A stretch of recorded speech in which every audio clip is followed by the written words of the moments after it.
तो चलिए बुलेटिन की शुरुआत करते हैं। कांग्रेस वॉर रूम में बैठकों का सिलसिला। लोकसभावार पर्यवेक्षकों की बैठक तो संपन्न हो गई है, लेकिन पर्यवेक्षकों को इस बैठक के बाद क्षेत्र में जाकर फीडबैक लेने का टास्क दिया गया है। दरअसल सरकार की योजनाओं से जुड़ी हुई बुकलेट भी पर्यवेक्षकों को दी गई, लेकिन फिलहाल अब पॉलिटिकल अफेयर कमेटी की बैठक चल रही है, जिसमें मुख्यमंत्री अशोक गहलोत, के सी वेणुगोपाल, मधुसूदन मिस्त्री, सुखजिंदर सिंह रंधावा, भंवर जितेंद्र सिंह मौजूद हैं। सरकार के कई मंत्री भी इस बैठक में शामिल हैं। विधानसभा अध्यक्ष डॉक्टर सीपी जोशी भी इस बैठक में शामिल हैं। पॉलिटिकल अफेयर कमेटी की बैठक जारी है, जिसकी तस्वीरें आप देख रहे हैं। इससे पहले लोकसभावार पर्यवेक्षकों की बैठक संपन्न हो गई। कांग्रेस वॉर रूम में बैठकों का सिलसिला जारी है। के सी वेणुगोपाल जब पहुंचे थे कल मुलाकातों का सिलसिला जारी रहा था, उनके साथ मेल मिलाप, और उसके बाद अब लोकसभावार पर्यवेक्षकों की बैठक संपन्न होने के पश्चात फिलहाल पॉलिटिकल अफेयर कमेटी की बैठक चल रही है। हमारे साथ bureau chief Naresh Sharma phone line पर जुट गए। नरेश जी, लोकसभावार पर्यवेक्षकों की बैठक संपन्न हो गई है, टास्क उन्हें दे दिए गए हैं आने वाले दिनों के लिए, लेकिन फिलहाल एक इंपॉर्टेंट बैठक और पॉलिटिकल अफेयर कमेटी के बनने के बाद ये बैठक सभी की साझा एक साथ चल रही है। क्या खास मंथन अंदर जारी? देखिए, पहला अपडेट ये है कि बैठकें दोनों खत्म हो चुकी हैं। पहले जो ऑब्जर्वर की बैठक थी वो भी खत्म हो चुकी है, और उसके बाद जो पॉलिटिकल अफेयर कमेटी है उसकी बैठक भी खत्म हो चुकी है। कुछ देर में कांग्रेस के नेता है वो इसके बारे में ब्रीफ करेंगे कि क्या क्या चर्चा हुई, किन मुद्दों पे एक राय बनी है, किस तरह से चुनाव लड़ा जाएगा और उसके लिए क्या क्या रणनीति बनी है।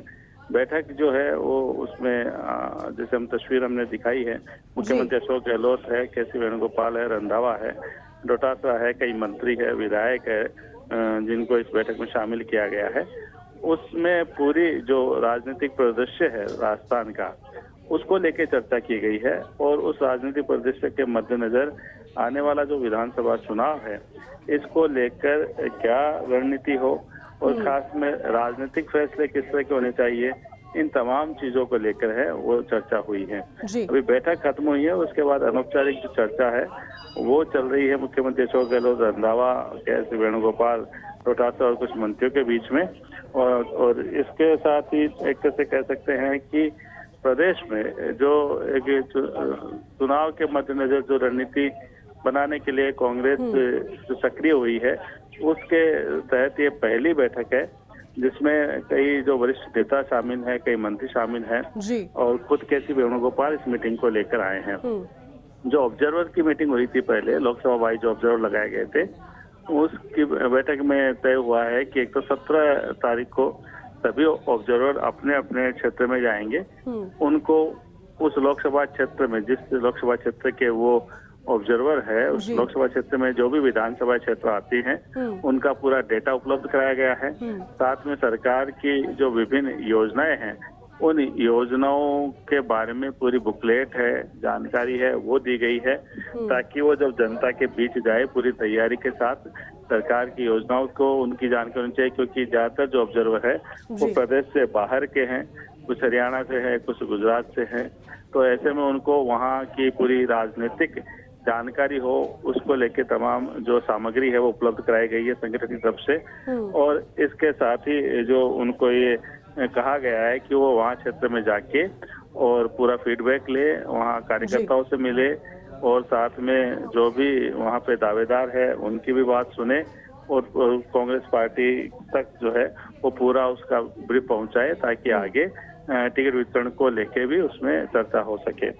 इसके साथ जो पॉलिटिकल अफेयर कमेटी की जो मीटिंग हुई है उस मीटिंग में भी महत्वपूर्ण मुद्दों पे चर्चा की गई है, और साथ में एक तो ये तय है कि सरकार की जो योजनाएं हैं, घोषणाएं हैं, जो लागू की गई है जिन योजनाओं को, उनके तहत चुनाव लड़ा जाएगा, क्योंकि कई ऐसी योजनाएं हैं जिनकी चर्चा पूरे देश में है।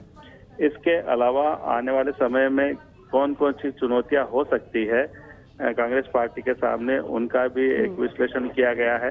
उन चुनौतियों का किस तरह सामना करना है, और खासकर जो चुनाव प्रचार है उसमें क्या रणनीति होनी चाहिए, सोशल मीडिया पे क्या होना चाहिए, जो नेताओं को जो जिम्मेदारी दी जाए, खासकर अगर किन्हीं विधायकों की टिकट कटती है, मंत्रियों की टिकट कटती है, तो उनकी आगे क्या भूमिका रहे, उनको किस तरह से पार्टी से जोड़ा रखा जाए, उनको चुनाव में सक्रिय रखा जाए, ये भी एक बड़ा मुद्दा आज की बैठक में रहा है।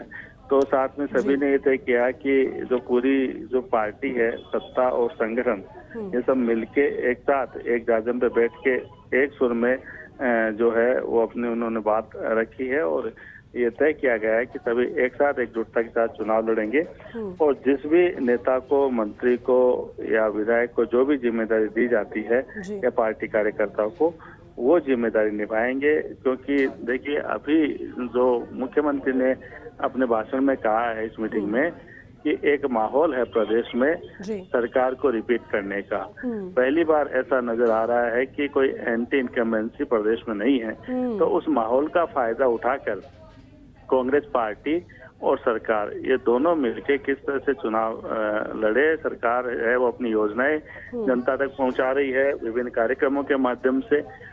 कल भी कार्यक्रम हुआ था, आगे भी भविष्य में भी कार्यक्रम होंगे और संगठन की तरफ से भी एक पूरा खाका तैयार किया गया है कि बूथ से लेके पूरे, चाहे वो मंडल हो, चाहे विधानसभा क्षेत्र हो, ब्लॉक हो, लोकसभा क्षेत्र हो, उनके लिए किस तरह की रणनीति है।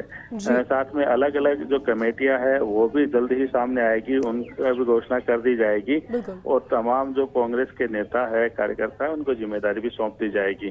अभी कुछ देर में के.सी. वेणुगोपाल रंधावा वो मीडिया के सामने आएंगे और इस बैठक में क्या रहा और किस तरह आगे भविष्य में और निगाहें उसी पर रहेगी कि प्रेस कॉन्फ्रेंस के जरिए क्या कुछ कहा जाता है और आगे की स्ट्रैटेजी को किस तरह से बताया जाता है। शुक्रिया नरेश जी पूरी जानकारी के लिए। देखिए बैठक महत्वपूर्ण थी और बैठक के दौरान अलग अलग प्रतिक्रियाएं भी सभी के सामने आई जब बैठक में पहुंच रहे थे, क्योंकि दोनों बैठकें अब संपन्न हो गई है। बारी है प्रेस कॉन्फ्रेंस की, तो अब एक बार प्रतिक्रियाएं आपको सुनवाते हैं सिलसिलेवार। जो महंगाई, गरीबी और बेरोजगारी पर, भ्रष्टाचार पर बीजेपी की सरकार बोलना नहीं चाहती। पूरा देश तो देख रहा था कि आज तो पता नहीं मणिपुर पे क्या आ जाएगा और देश को ये उम्मीद थी कि मणिपुर में आगे से इस तरह की घटनाएं नहीं हो, उसको लेकर पूरा प्लान सामने आएगा। कल भईगरमन राहुल गांधी के नेतृत्व में लोग लोकसभा छोड़कर अपोजिशन के लोग इसलिए चले गए कि उम्मीद थी कि मणिपुर पे जवाब आएगा। मणिपुर पे जवाब नहीं आया। तो मणिपुर इस देश का हिस्सा है, भारत की शान है। वहां पर महिलाओं के साथ गैंग रेप हो जाए, अन्याय हो जाए और फिर हम सिर्फ पूरे देश के ऊपर जिस तरह के बयान दें और कांग्रेस के लिए जिस तरह की भाषा का प्रयोग बीजेपी के बड़े नेता कर रहे हैं, खुलकर ये बात करें तो आज दुनिया जानती है पेट्रोल डीजल में लूट मची हुई है, सिलेंडर में लूट मची हुई है, टमाटर लूट लिया बीजेपी की सरकार ने। आप बताओ, टमाटर लूट कर ले गई जो बीजेपी की सरकार। बताना चाहिए कि लूट कौन कर रहा है। और आपने जो जितना कर्जा लिया केंद्र की सरकार ने वो दुनिया जानती है। आज तक जितना कर्जा सब सरकारों ने लिया उतना कर्जा आपकी सरकार ने ले लिया 9 वर्षों में। इसके बावजूद हालात नहीं सुधरे। ऑब्जर्वर्स की बैठक है और ये तो पॉलिटिकल अफेयर्स कमेटी की मीटिंग है और आप जानते हैं कांग्रेस पार्टी राजस्थान में मजबूत है। हमारा काम बोलता है, हमारी सच्चाई ईमानदारी बोलती है। हमारा काम जमीन पर उतर गया। कर्मचारी, व्यापारी, मजदूर, किसान, विद्यार्थी सब राजस्थान में संतुष्ट है। गांव, खेत, खलियान सब हमारे साथ खड़ा है।